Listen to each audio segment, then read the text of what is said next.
Uh, Welcome everybody to this session, and please take your seats. I'm Ulf Jörman. I'm head of Work Package 5, Ethical and Legal, and I will chair this session, and it will be about ethical and legal questions. It will have two parts. First, we will talk about legal issues with a short discussion, and then about ethical issues. So, when it comes to the legal and ethical questions, they are connected but different. And because of that, we have a separate partner who is taking care of the legal issues. And that is the law company Keller & Heckman, who has several sites, one of them here in Brussels. And there are several people who have contributed to this work at Keller & Heckman, and that is Jean Savigny, it's Maud Perrudin, and Joanna Jaskolska. And today, Maud will make a presentation of the results of the work they have been doing on legal issues. Welcome, Maud. Thanks, Ulf, for the introduction. It's working? Yeah.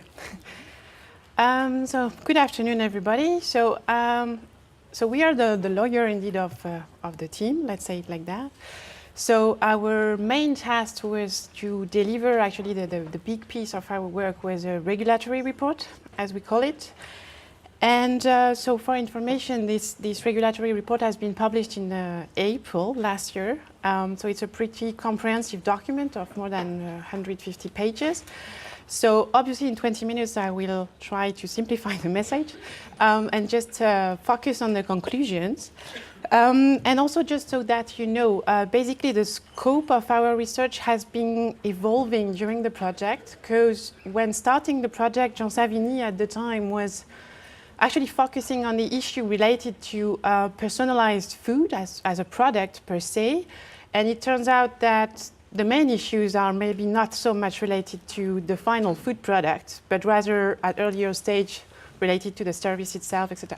So we're going to go through that. So to give you a global perspective of what we have been doing, so basically we've been doing research, legal research. So the main focus was EU legislation, because the main goal was to identify the loopholes in the EU law, let's say. Of course, EU law is not isolated from the rest of the world, so we've been looking at various international organizations' work. But in terms of conclusion, we are focusing on the impact on EU law, mainly. So legal conclusions cannot be drawn like that without having a case study. So law is all about definition and how to apply definitions, basically, to determine a scope. So to do that, our main issue was basically to try to design a case study which was relevant and broad and specific at the same time, enough to cover what can be a personalized nutrition offering. So for doing that, we used a lot the way the POP study was addressed and the way it was communicated with consumer. And we also work a lot with Work Package 1, which was designing business models to better understand what it could be even in the future that we cannot really anticipate. And as you know, lawyers are always struggling with innovation somehow, like regulators. So it's difficult to anticipate by law, in the law, what's going to happen with innovation. So based on that, we try to determine what is the applicable legislation and draw some conclusions. So just in terms of presenting the case study, we've been basically determining as being the most appropriate. So we determined that basically to whom, who is basically providing the service, so the service provider per se. So it can be many subjects, and the professions are really broad as well, and that has a huge impact. We will come to that. But basically we were talking about health this morning a lot, and healthcare, and potentially healthcare involve medicinal professionals by definition, but it involves as well an offering potentially sport coach, nutritionists or dietitians. So the legal framework applicable to them is really different. To whom, of course, we were first addressing consumers, like in the POP study. So we took the consumer as the first person receiving the offers. Then, yeah, what data? So we took the broadest level, so the level 3, so including genetic data.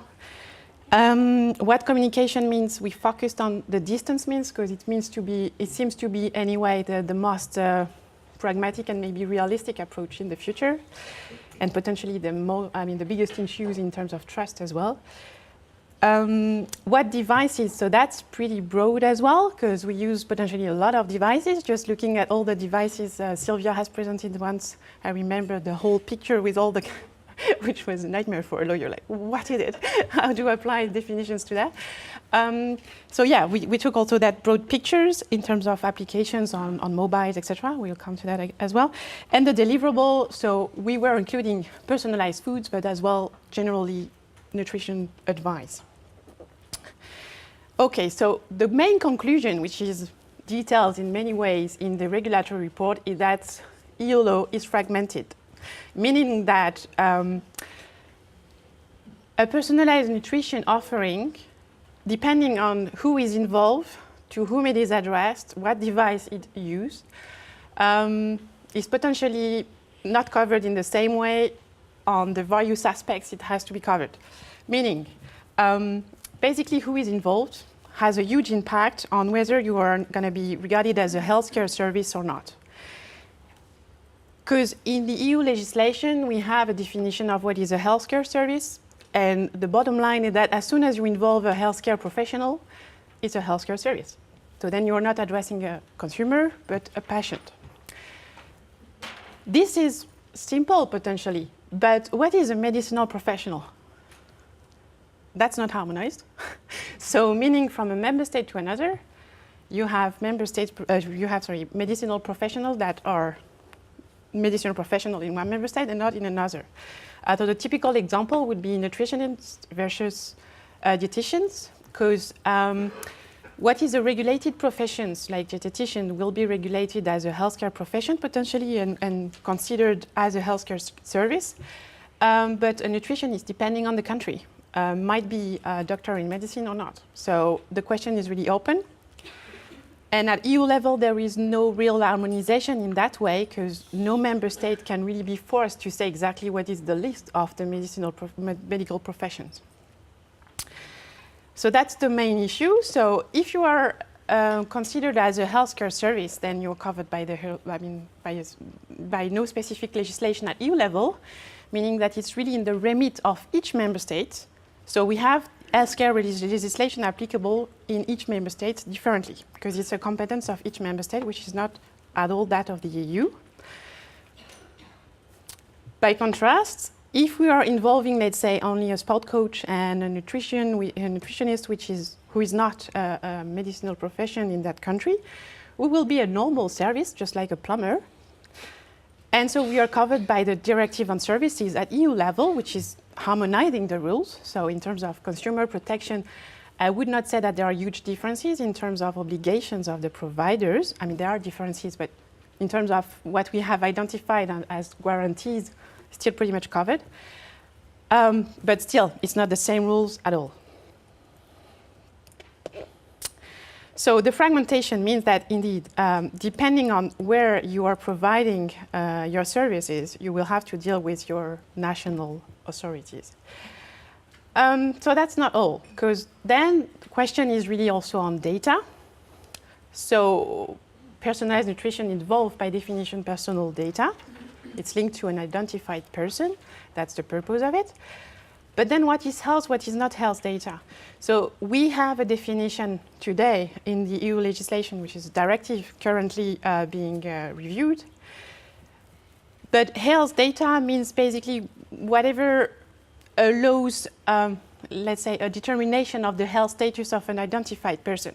So this is pretty broad, because when it comes to collected information in the context of personalized nutrition, if blood pressure combined with, I don't know, weights, etc., is clearly a health data because you can really determine kind of a health status, what about just a small app which just is just trying to determine your heart pulse or blood pressure per se, but without linking it to the rest and being just... So the question may be pretty open and left to interpretations. About genetic data, this is also a huge issue because we have so far no definition in EU law of what is genetic data. This is changing. The new regulation is really addressing that. So clearly, the legislator knows. And this remains for sure a sensitive data. So in terms of rules applicable, so if you are what we would call the health data, you will be covered by specific rules because by law today, it's prohibited to process health data, except, so the principle is the prohibition. The rest is the exception. So subject to consent, etc., many procedures, which can also today vary from a member state to another. And certainly when it comes to genetic data, because in certain EU countries, you have to go through the data protection authority first to be able to process it, which is not the case in another member state. So in terms, again, of fragmentation, it's pretty huge, because if you are thinking of an EU market globally, it's already a huge burden. But then, if you are just considered as a personal data, you can be processed. I mean, of course, you have consent rules, etc. But the principle is not the prohibition per se. I will come back to the legislative development as well. Then the device we're using. Again, is it a medical device or not? So, no, sorry. So here I try to find also a big picture with a lot of devices. So when it comes to needles or taking some samples in the mouse for doing some DNA testing, it's clearly a medical device normally because it involves some not prediction, but determination of your health condition to some aspect. So it's a medical purpose per se, and the purpose is the critical question. But what is it about when it comes to mobile applications again, when potentially the goal is not really to provide you with a medical purpose, but much more what we would call a well-being or lifestyle purpose? So the concept of medical purpose, as it is right now in the legislation, is pretty clear, and it's somehow also connected to the medical profession. So the whole concept of medical, let's say, in a legal way of defining it, is potentially to be rethought in general. So when you were talking about transition earlier today, there is a huge transition as well to reflect in the legislation. The legislation just reflects, I think, the evolution, and it's not anticipating anything. So the question of mobile application is a huge question that the Commission is really well aware of, and I will come back as well on the work that the Commission has been currently doing on that. So again, medicinal products are covered by by specific rules in terms of efficacy, reliability, etc.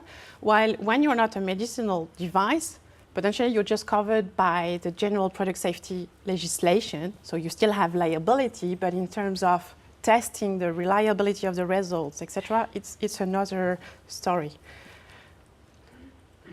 So last, what about the final product? So potentially we were much more talking about menus and diet in general rather than personalized food, as I started to say. So what it means is still, if we think about a final product much more in terms of a concentrated product that would try to target a specific lack in a specific nutrient, we could think about a food supplement or potentially a medicinal product. So again, in the food versus medicinal product legislation, we have a huge difference and a complete different framework. And the borderline issues are numerous, because a simple example is potentially an extract of soy. Depending on the level of isoflavone you have in it, you're going to be a food supplement or a medical device. A medicinal product. So the whole question will be how you present it, what it contains, etc. So again, you will have a difference in terms of legal framework. So all this to say that it's clearly fragmented. So on any aspect of the offering of personalized nutrition, you will have to face different legal frameworks. You will have to interpret it on a case-by-case basis, looking at exactly what you do, where you do it, to whom you address it, what you use, etc. So it's pretty big legal cases anyway. So at EU level, we cannot say that there is any text which is really designed to address personalized nutrition per se.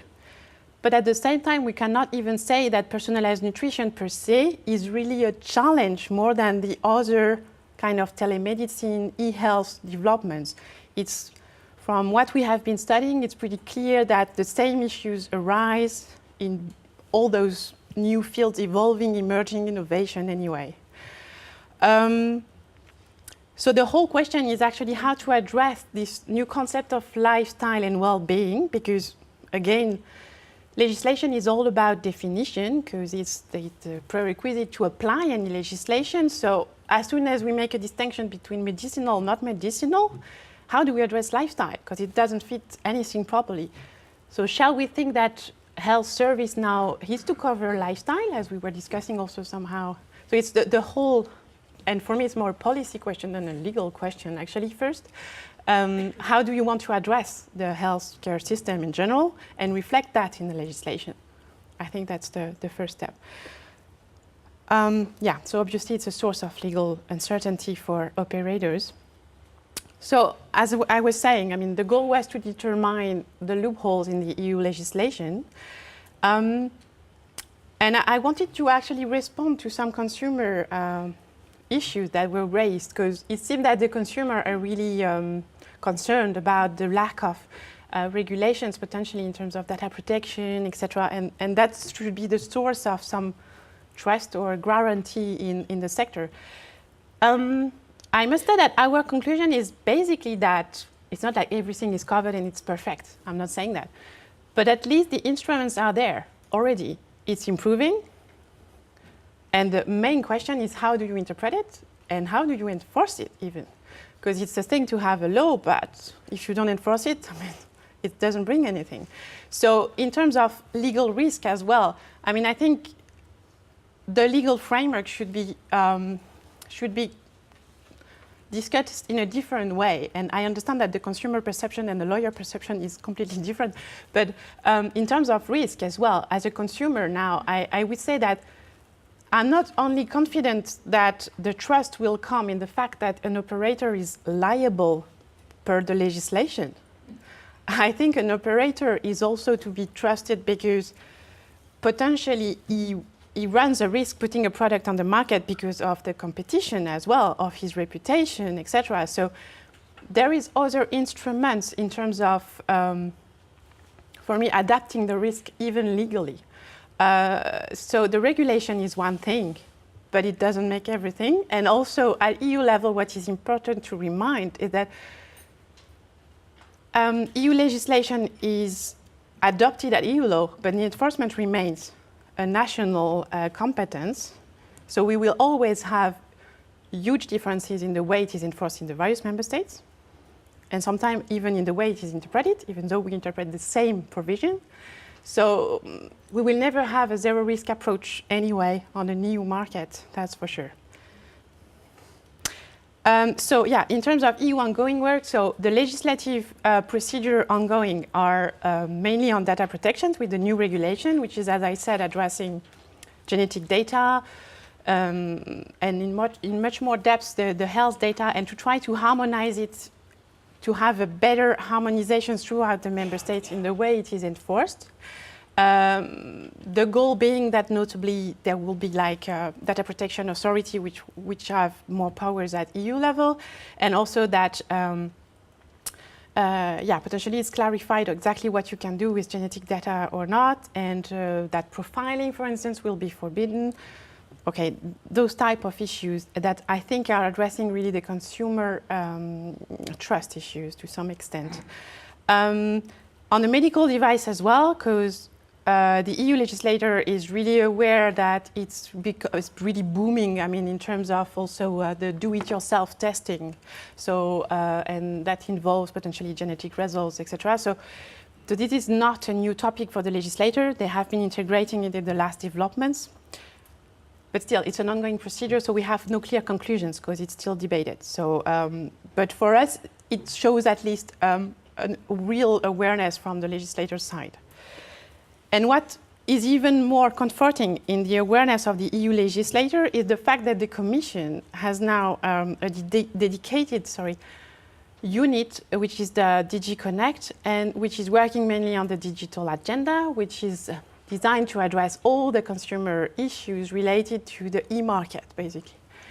So it covers many things, but it's basically adapting any kind of text addressing contractual issues online, liability on any aspects of online relationships, let's say. And it has a huge impact as well, because part of it is e-health, which is also the goal to address the aging population and all the healthcare system issues in terms of diminishing the costs.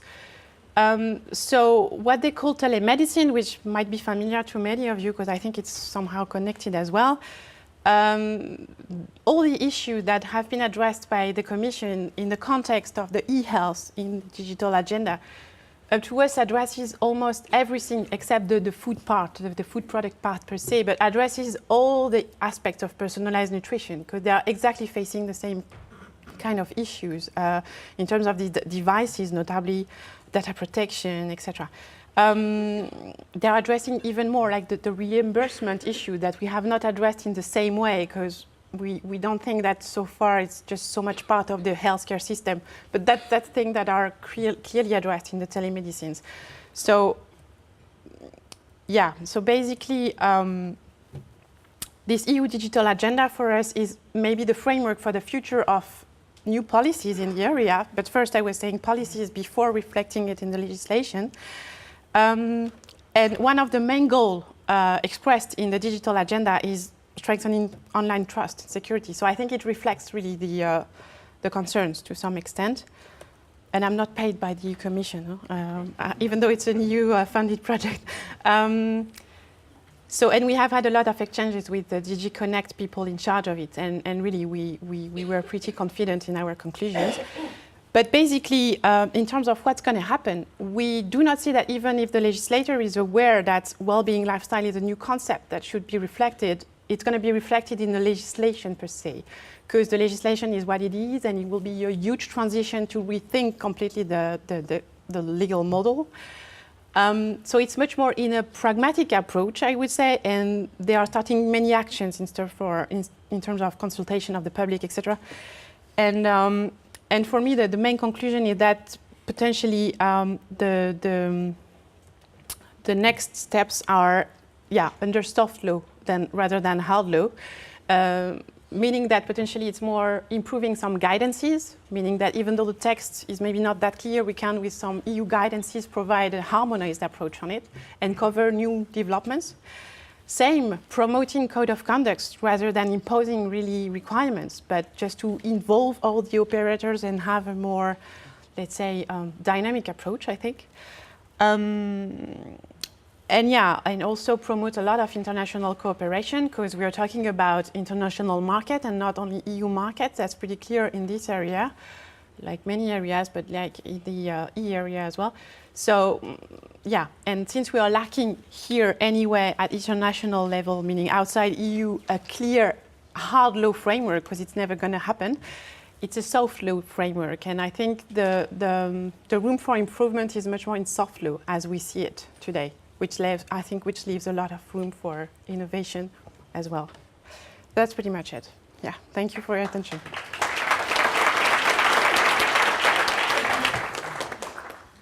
So we open for questions. Where do we have microphones? Just a moment. Microphones. Hello. Ben van Omma, TNO. I'll eat the microphone. The switch from public health to personal health should be a switch from consumer and citizen and patient protection to consumer and citizen and patient empowerment. Do you think the legislation realizes this and adopts to this? That's a tricky question, because for me it's more than a legal question, it's a really political question. The concept of empowerment, I'm trying to really understand what it means, in fact, because I'm not so... No, I think, but you can give your own definition, maybe it can help me to respond. If I am able to find all the knowledge that I need to make intelligent choice, so this is the ideal world, and the supplier, the contractor, the operator, you call them, knows this, and he knows that he can spoil his trust situation, etc., then it's a bilateral game between me, the empowered person, and my supplier, the service supplier. Things change completely. Yes, I mean, in terms of translating it in legal terms, it's pretty difficult, because for me, the concept of empowerment is let's say, not only politically driven, but like some kind of psychological concept as well. So, and for me, the whole legislation at EU level is always trying to find the right balance between different objectives that are in the treaty, which many are, on one side, consumer protection, clearly, and health, and on the other side, economic development, innovation. So I think in that balance, indeed, the consumer empowerment might be an objective, why not? But it will always be counterbalanced by the economic interests, pretty sure. So I don't know whether it answers your question, but I think it's difficult to address legally. Yeah, so if I may add. EFSA is completely focusing on consumer protection. That's the point. Yeah? And if you think about this, what are we doing wrong? Anyhow, thank you. And I would say EFSA is not a legislator. So it's only a short discussion, and the lady in orange there. Maybe the question a little bit different. Assume I'm willing to give my data and I am able to access an instrument from outside the EU. Am I allowed to import it and to use it and to process my own health data today? That is empowerment. We don't have consumer versus industry. We have different consumers with different attitudes, and we need industry to have working places, just to say that aside. But nevertheless, I want to use it. Am I allowed today? Or do I have the problem first that I need a medical professional consultant that I can do that? So first, my first comment will be like, okay, you will have first, if you are talking about a medical device, potentially it's a product placed on the EU market, so it first have to indeed, in theory, comply with EU laws. So that is what I exclude. To me, this is kind of falling in the loophole, indeed, because still we will have some issues because it's still placed on the EU market, but on data protection side, there is clearly a provision in legislation which says that data protection applies basically wherever the data is processed. So if, I'm not so sure I understand what you mean, but if it means by being processed like physically by an IT device somewhere in the US, for now it's already covered by the EU legislation in terms of processing. But what we are really failing to address the potential consumer protection issue or even the operator liability issues is that in terms of contractual liability, we have nothing at international level. So if you do that as a consumer, you're taking somehow your own responsibility indeed, because if you really have an issue, you cannot really act legally against anyone if it's on the other side of the Atlantic. So, well, the last word goes to Joanna. Well, I just wanted to comment on the empowerment question, because yes, you have the final word here. Okay, so when it comes to empowerment, once you have more power, you need more protection as well, I believe. Yeah. So I believe we still stay in the consumer protection, even though you have more power. Thank you very much, Maud and Joanna, who is also a partner at Keller and Heckman. And we are now going over to the ethics part of this presentation, and we need to get some assistance